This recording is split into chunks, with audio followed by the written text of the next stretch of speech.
बाबा हनुमान शुक्र महान ज्ञानी बाबा देव शुक्र परमात्मा एक।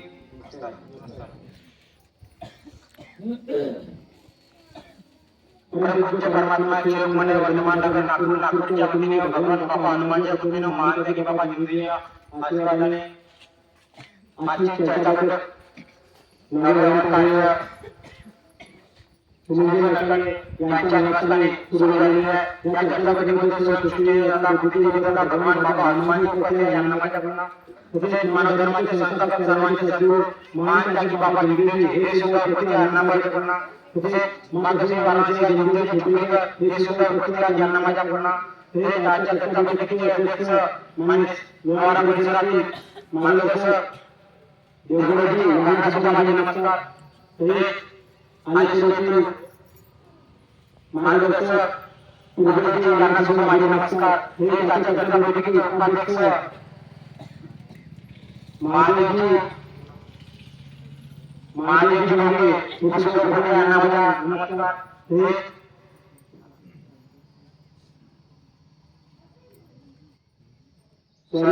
आजच्या चर्चा बैठकीचे अध्यक्ष रामजी देवगुळे यांना माझे नमस्कार। हे आजच्या चर्चा बैठकीचे उपाध्यक्ष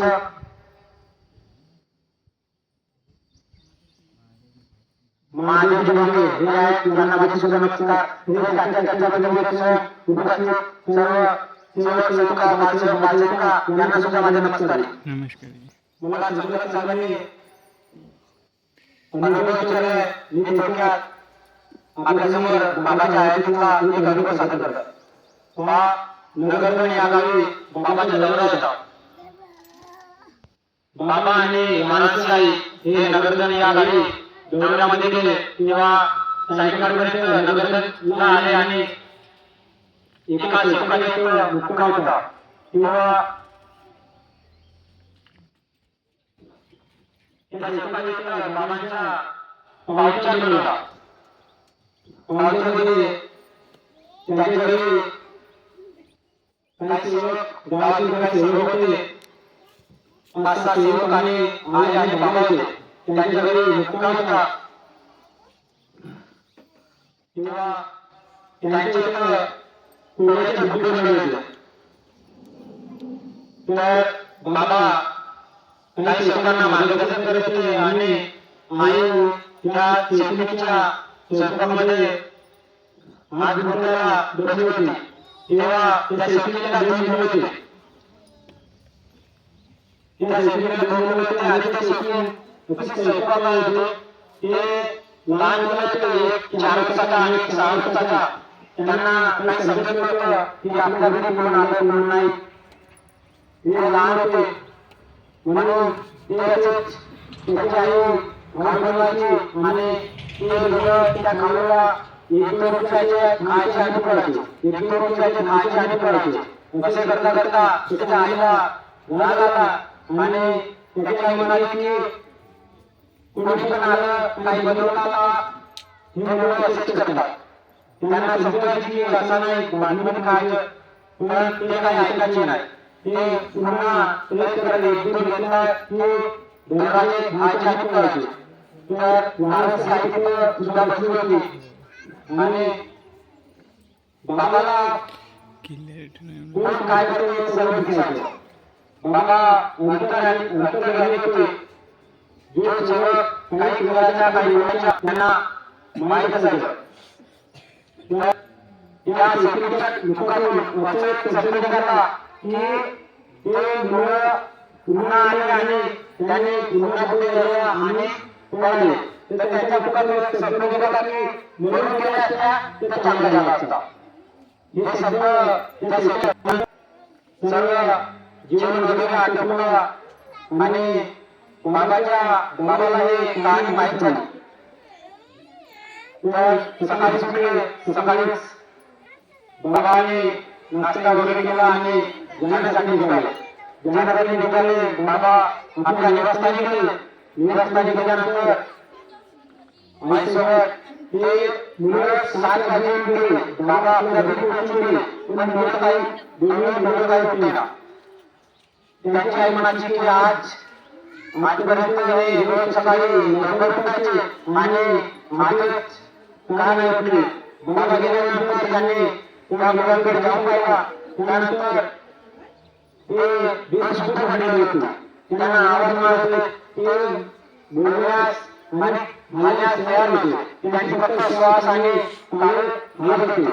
तर त्यांनी विचार केला की झालं तरी काय. त्या गावातील काही सेवक आले आणि हरिपाठ आले.